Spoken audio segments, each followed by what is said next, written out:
A hurricane watch is in effect for more than half of the North Carolina coast. Well, the heavy winds of Hurricane Dennis are whipping the beaches of the Maryland shoreline, sending sand and water everywhere. Meteorologist Kirk Clyatt has been on the beach all day and has the latest now live from Ocean City. Kirk, what can you tell us? Deborah, it is just wild to be out here. If anything, the winds have picked up a little bit since we spoke to you on WBFF at 6:30. Now, high tide is about 2 hours from now, and already 2 hours away from high tide, we're picking up some flooding in the south end of the inlet parking lot. Back behind you, you may be able to glance at the end of the pier. We're seeing some of those waves break near the top of the pier.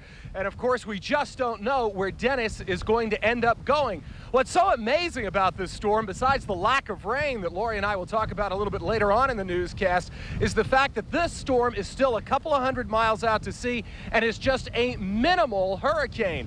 But you stand out here on the beach at Ocean City for a few minutes and you quickly realize the power and fury of Mother Nature.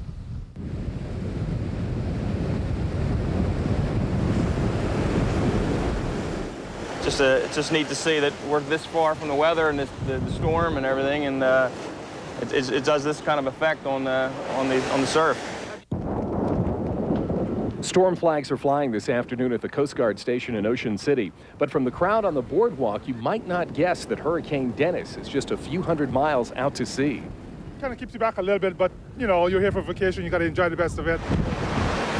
Yeah, we've got to keep a close eye on the kids. Last thing you want is turn around and see one not standing where they were.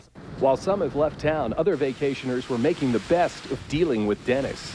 I need to stay put. Hopefully we can do that. We're at a campground and it's surrounded by trees. It's pretty scary. But at high tide, much of the inlet parking area was closed, but there was a steady stream of cars for those spaces that were left. Merchants and visitors alike are hoping Dennis goes away for Labor Day. I think most of them probably went home because our hotels were full. Now they're not. Now we got vacancies and stuff. The people you have here, most of them just wandering around and just coming to the store to escape a little bit from the wind and from the sand blowing off. It's challenging, it's exciting. It's like, well, you know, you haven't had experience like this before, so, you know, the challenge and excitement goes with that.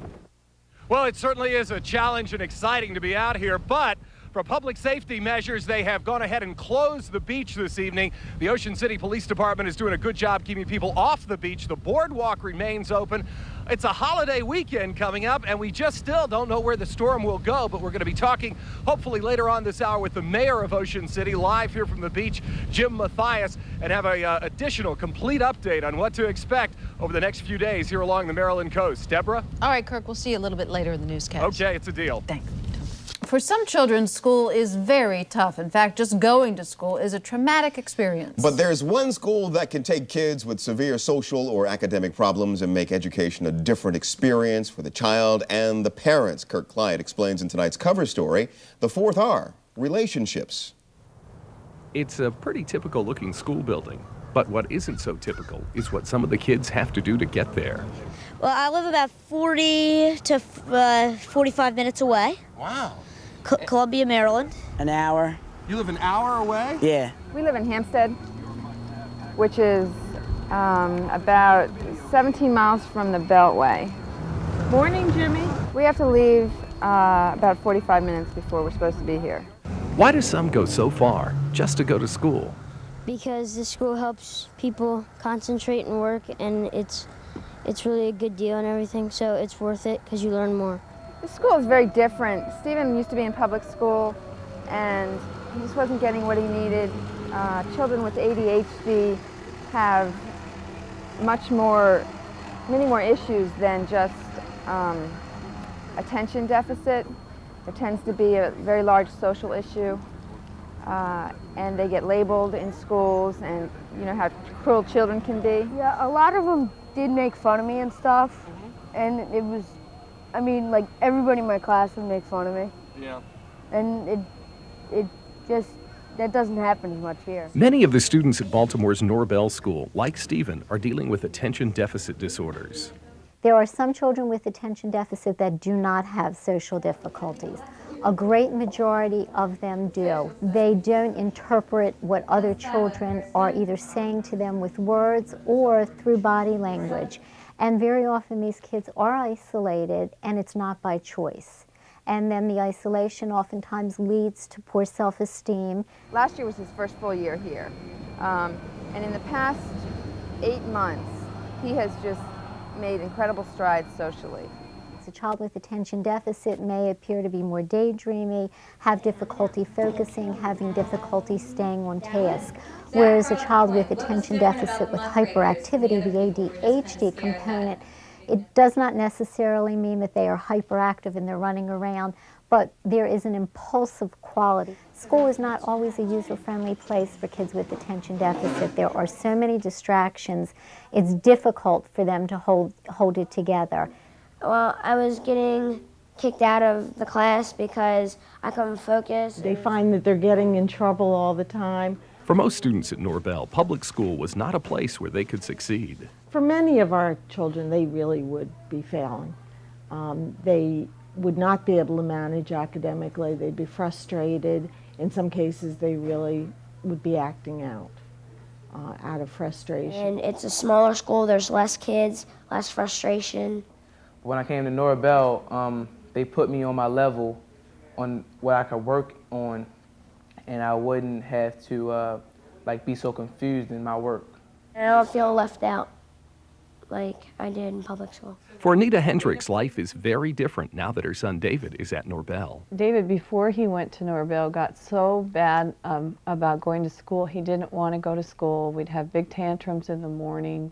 He was really miserably unhappy. Even with all the problems David had in school, his artistic talent helped pull him through. I like this one. She's psychic. She's psychic? No, she's a telekinetic. Whatever.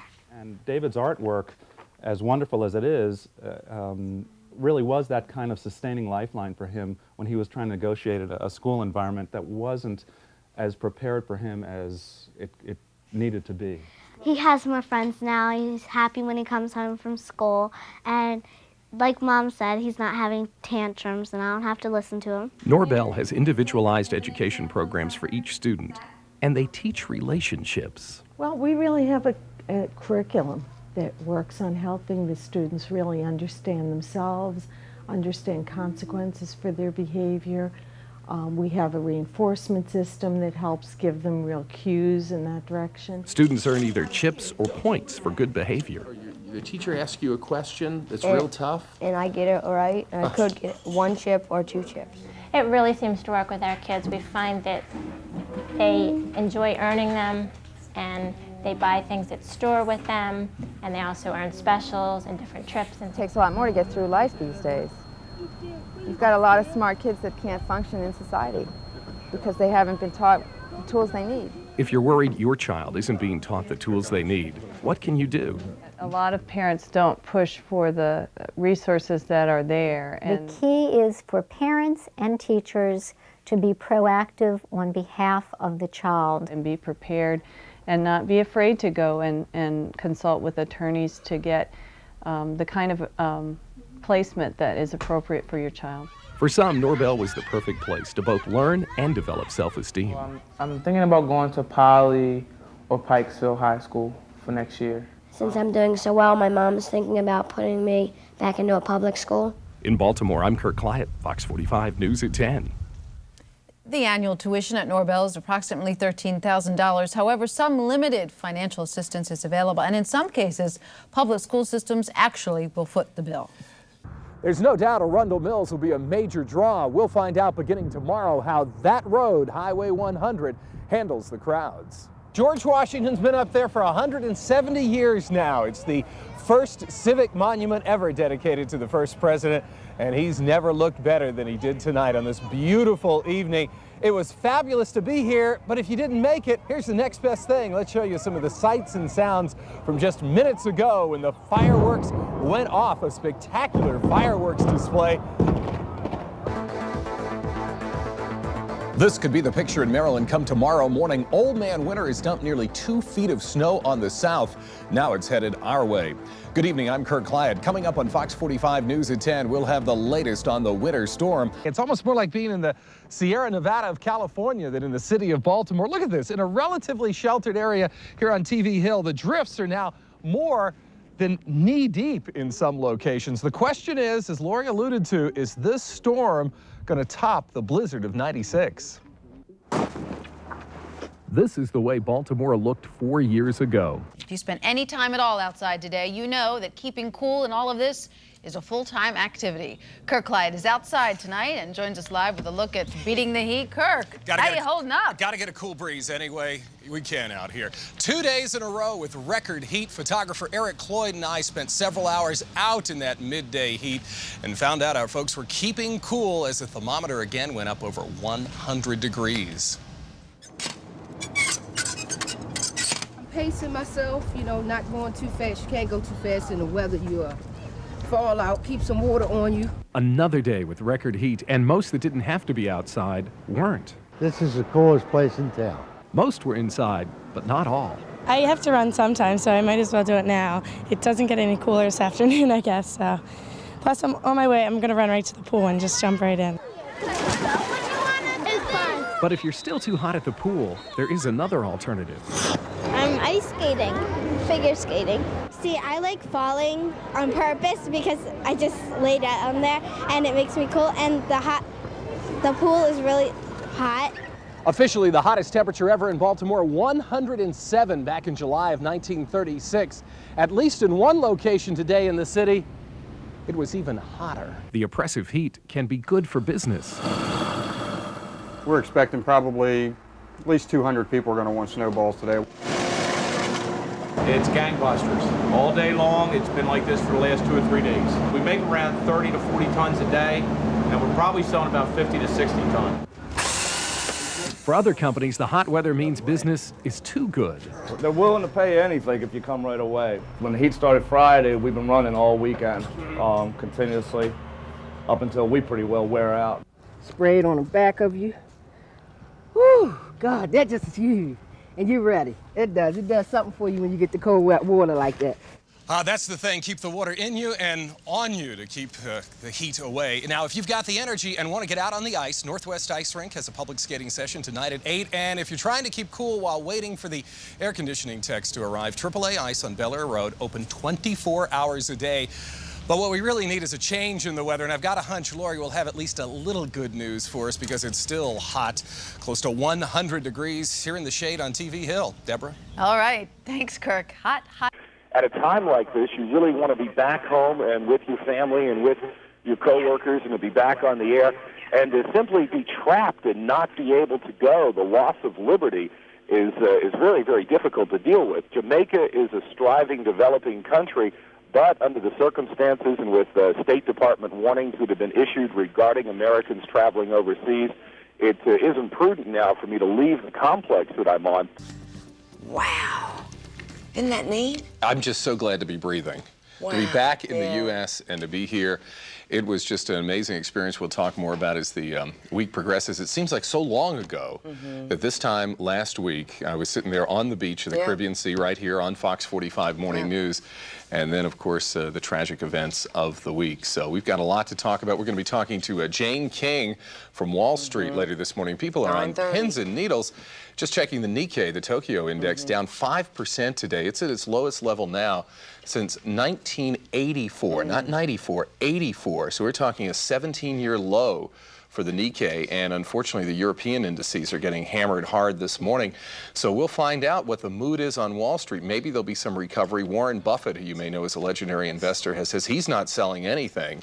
So we'll have to wait and see, because this is the longest shutdown of Wall Street since 1914. Wow. Since World War I. So, of course, this is one of the good indications, though, that Wall Street is opening to get things back to normal. Yeah, and they're hoping so. We were talking all last week with Jim Hartman. He said, you know, it may be hard in the beginning, but it's going to get back to normal. Yeah, there has a pattern that's seen, and we'll ask Jane about this, that when you do have these types of tragic events, like Pearl Harbor, which, of course, was 1941, actually, after President Kennedy was assassinated, the market went up, which is kind of interesting to note. So the general sentiment, at least from what I know, and Jane will collaborate on this and let us know if this is correct, that the market is expected to go down at first, and then we should see a pretty good recovery as we head towards the year. Let's hope. Yeah. That's right. Well, how is speaking of taking back seats. Isn't this amazing what has happened? The weather took a back seat. My parents are in Tampa. and all of a sudden called me and said, we all of a sudden have 4 inches of That's rain right. and a leak in our house. So. Very close to a hurricane when it hit Florida, Gabrielle. We have 2 hurricanes in the Atlantic. And probably lots of, what? 2 hurricanes? Yeah. We have got clouds just off the Maryland coast that are associated with the hurricane. That's where I was. What an odyssey to get back from Jamaica. Ended up in Miami for a while.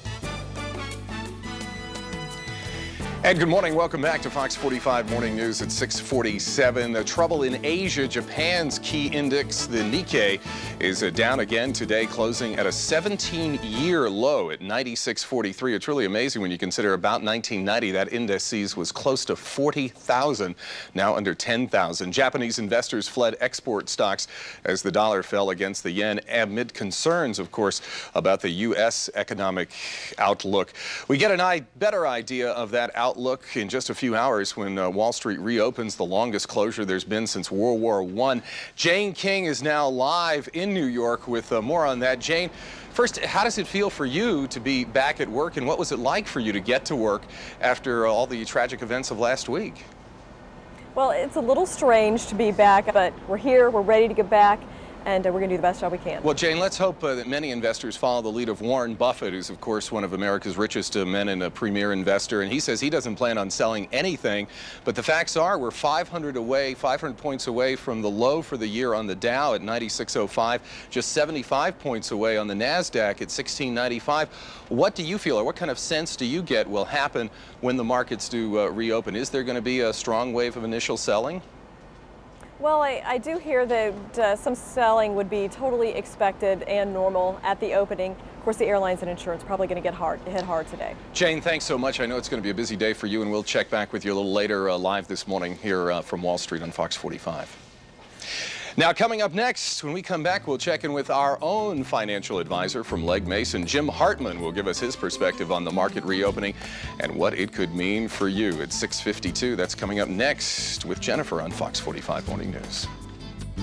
Sure, we're going to complain, we're going to be grumpy with each other, but when push comes to shove, this shows we are one big family here in America. And I pity what's going to happen to the people that did this to us here in the United States. And especially in the one city that people are known for kind of shrugging shoulders and going their own way, they say their own business. When push comes to shove, New York's really a good place. Come together. It's been a beautiful sight to see. One of the few beautiful sights to see. I was never prouder, as I mentioned, to be an American than to get back home. I mean, I almost wanted to do something you see the Pope do, get back in the United States, just thank God I'm back in America. It was an amazing experience to be trapped out of the country last week, and then the struggle that it was to get back into America. Yeah, but thankfully, and here again, while it was an adventure for me, I have nothing to complain about compared to what the victims, of course, went through, their families and the rescue workers and everyone that is doing it.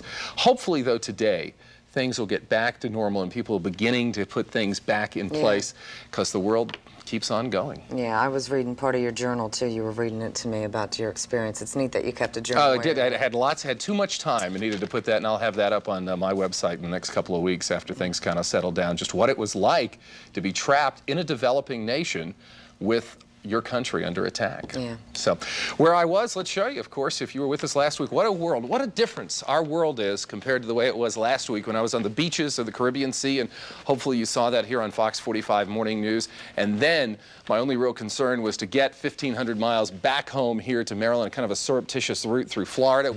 Before the collapse of those towers. Well, it's a new world now, and if you're going to be traveling, you have to just do things differently than you did. Yeah. I learned firsthand getting out of a developing nation and out of Jamaica on Saturday. I literally had to camp out at the airport and just, by will, get on the airplane. We're not going to let the airplane get out of the country without me. What did you notice? Did you notice tightened security? Oh, my gosh. I had my checked, not my carry-on luggage, but my checked luggage on the adventure getting from Montego Bay in Jamaica to here in Baltimore, checked twice. And certain things that I used to always carry, like you may have one of these, you may have a Leatherman, which I always kept in my briefcase because it can do a lot of things, but it does have a long knife blade. These things are going to be confiscated from you if you have them in your carry-on baggage, and that's going to be a lot of trouble. So these things, if you've got a knife that's worth $50, $60, $70, you're not going to see it again unless somehow you can get it in your luggage. So even things like, I saw numerous things like razors, just a regular razor. Forget it. Don't even have that in there. Even little things like a nail clipper. You may say, why? Well, it's got a little,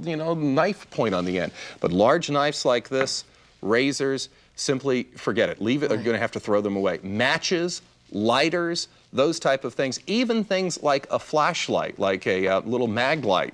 These, they can be some designed where they turn into, you can even make things that look like these into little weapons. Wow. And, you know, firearms. Right. And of course, they're very hard to begin with. So these are the kind of things that you want to think twice about, because what's going to happen is you get to that security where they check your carry-on luggage, and you're either going to have to abandon the property or give it to a friend. And of course, now only passengers are allowed through the screening area. You've got to have a ticket to actually get to the gate. Ticket. You've got a boarding pass for a flight right. in that concourse to get to the gate. So it's a new world of air travel. And in Fort Lauderdale, which was one of the stops on getting back home, I saw the longest line I've ever seen at the U.S. air counter. And I would say it was, you talked about lines of 100. I would say it's more than 100. The people were talking at the end of the line of over a 3-hour wait. So hopefully it won't be that bad at BWI, but with the Reagan National being closed indefinitely, it's just going to be a real adventure to get from Baltimore to anywhere, or getting back home to Baltimore, certainly continuing for the next few weeks. Speaking of Baltimore, and welcome back. Thank you. It's great, believe me. I've never been so happy to be home in my whole life. How is the weather in Baltimore? The weather is been looking chilly good. over the weekend. It has indeed, and we will have your forecast and let you know about what's going on with 2 hurricanes in the Atlantic. We're not doing weather right now? Coming up in just a couple of months. That's when Fox 45 Morning News continues. Okay. All right. Try to imagine this. Your child is seriously ill and has to be hospitalized hundreds of miles away. Well, commuting is out of the question. Staying at a hotel gets too expensive. Kirk Clyatt found himself in that similar situation, and now he's here to tell us about it. Kirk, what happened? Well, it really was amazing. It happened in 1991, but it seems like just yesterday. Kylie, at the time just 14 months old, my daughter, she was fine one day and then deathly ill the next. I never would have guessed that for the next few weeks, I would call a Ronald McDonald House home. Every day of the year here in Baltimore, the Ronald McDonald House helps families. This is the story of RJ, a brave young man, and his equally courageous family. Oh, wow! At first glance, RJ is a happy boy playing in his backyard. He had a lot less trouble than I did climbing up the pole. But RJ's backyard is at the Baltimore Ronald McDonald House, where he's lived much of the last year. You can do it. What RJ is doing is fighting a battle for his life. Boys, deflators, Casanovas. Wow! At least I think so. That's a tongue twister. His cancer is as tough to fight as it is to say. RJ is from Pocomoke City in Worcester County, a 3-hour drive from Baltimore. We just prayed and prayed, and then they called and told me that we were going to stay at the Ronald McDonald House, but I didn't never heard of this place, and I thought it was McDonald's, and I said, I'm not sleeping at McDonald's, no way, I like their food, but I'm not sleeping there. And then they explained that, it was a community house. First we'll go all the way back there. RJ gave me the tour. Each family has a hotel-quality room or suite, but most of the house is for the community, and that includes kitchen, recreation, even a computer room. It's like being at home because you cook your own food here at the Ronald McDonald House? No, Mommy does. Well, the main thing that changed in my life is to learn how to pray more, and to open my heart to more people because of this cancer, and coming up here and seeing how many kids that has cancer you wouldn't believe. I told RJ when I first heard it, I wish I could take your place. I swear, if God could take the cancer from you and give it to me, I'll go through it for you. Because I never seen anybody go through, chemo and stuff like that until I seen RJ. And to see him go up in a ball and just to vomit so much, I feel no kid should go through that. As I know from firsthand experience with my daughter when she was a small child, when kids and parents are going through the toughest times in their life, one of the best places to be is the Ronald McDonald House. To help kids like RJ, of course, it takes teams of skilled doctors and nurses, but it also takes Bernie Bennett. I'm 69 years old and still feel good, and I love to come to Ronald McDonald and see the children. The children take to me and the parents take to me. Bernie this, Bernie that. Bernie, can you do this for me? Can you sit down and talk to me? Mostly talk. That's what they want. Somebody to communicate with them, to make them feel at ease. RJ's other Baltimore home is the pediatric oncology floor at the University of Maryland Medical Center. RJ is a self-service patient meaning that he takes his own vital signs. RJ is an amazing kid. For what he's been through, he has handled it so well, and all of the things we've had to do, you know, all the interventions, procedures, everything we've had to do, he's done so well with, and he really is an inspiration. RJ, he's been through a lot, and the cancer has come back twice, and we have some other procedures and interventions we need to try. RJ is very grateful for his fine medical care, but there is a way you can help. Wait, there's one more thing in the room we have to see. My prayer pillow. Your prayer pillow? Now tell me, do you want folks to say prayers for you to get completely recovered and everything? Yeah. He's got such a strong faith, and there's no way God's going to take it from me. I always knew I was going to beat it. And this morning, it may not be a bad idea to say a prayer for RJ. He's come a long way, but he still has a long way to go. Now, I did promise RJ that I'd include a special message to his grandmother in Pocomoke City. Hello, Grandma. Thank you for everything. I love you. RJ is an easy young man to love. He's an inspiring young man, and the Ronald McDonald House, it's an inspiring place to be, and we're all keeping a close eye on how RJ does. Unfortunately, he's about to be readmitted. Just yesterday morning was readmitted to the University of Maryland. He'll have to remain in the hospital for several more days, and it looks like next week he'll undergo his fourth round of chemotherapy. So we'll certainly keep a close watch and hope that he does eventually fully recover. Kirk, let me ask you, okay, for parents who are staying when their children are also there, how much does it cost? Is it free? Well, it's a sliding scale. I know, I remember back, of course, it's 10, 11 years ago when I stayed at a Ronald McDonald House, but it was only $10 a night, and I lived there for over 3.5 weeks. So it was a lifesaver. It really, when you're under that kind of stress with, like RJ's parents are there and all his family members are, when you're under that kind of stress, it's just a lifesaver to be able to go to a place with a home-like environment and not add another fiscal burden to what it always is, especially when you have a young child that's been hospitalized. So it's really something fabulous that we have here for the needy kids and their families. Well, I don't think it's too much to ask for everyone to say a little prayer. That's right. We hope RJ does absolutely fantastic. And it's good to know that Kylie's doing well. That's right. My daughter, she ended up, her story real quickly, she was fine one day, 104 fever the next day, couldn't find out what was wrong, ended up being in the hospital for a month and ended up eventually losing one kidney, and it was called a nephrectomy. But now, except for the scar in the back, you never know. So it all worked out well. Okay. Nice story, Kirk. Well, Maryland is known for crabs and beaches and farming, but movie making? Well, in tonight's cover story, Kirk Clyatt looks at why Maryland is becoming Hollywood East. And then I came to Baltimore. It was the most beautiful place you've ever seen. I mean, there's only so many things you want to see of Los Angeles and New York. We have to get some other cities in there, and it's good that Baltimore's getting a lot of attention.